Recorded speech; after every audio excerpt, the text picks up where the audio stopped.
Chimbira lotele pasi Digitota tama ya bogoma Mara tongo iwana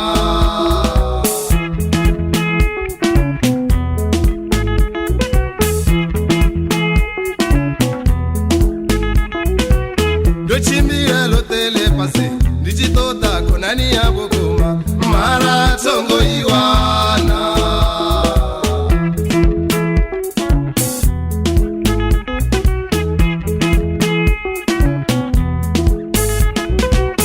Shika sere amashango Digitota konani ya bukuma Mara tongo iwana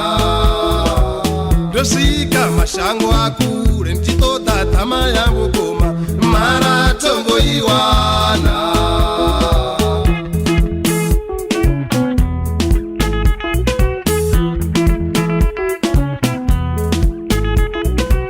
Dojena odera zamaimo Digitota konani ya bukuma Mara tongo iwana Dojena odera zamaimo Digitota konani ya bukuma Mara tongo iwana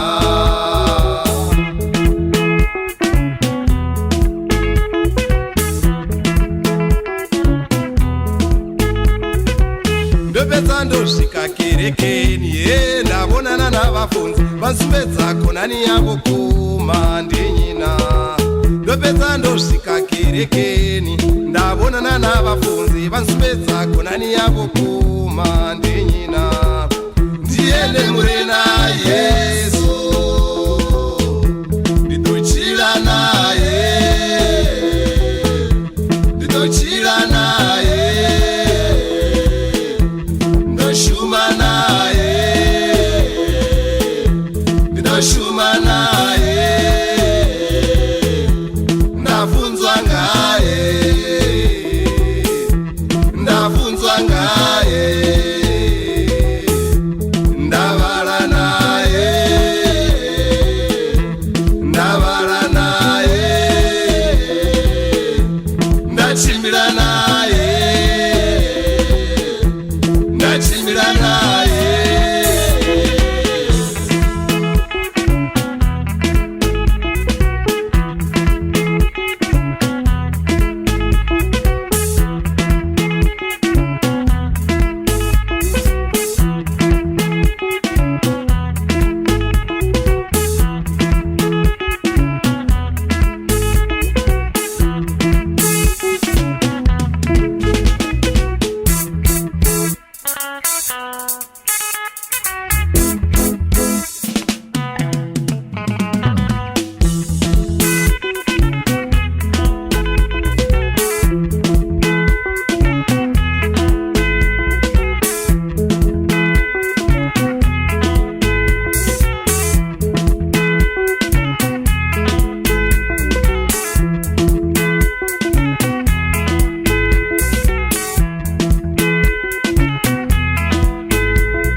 ndabona ndosvika kerekeni ndabonana navafunzi vansuvedzako nani yavo kuma ndinyina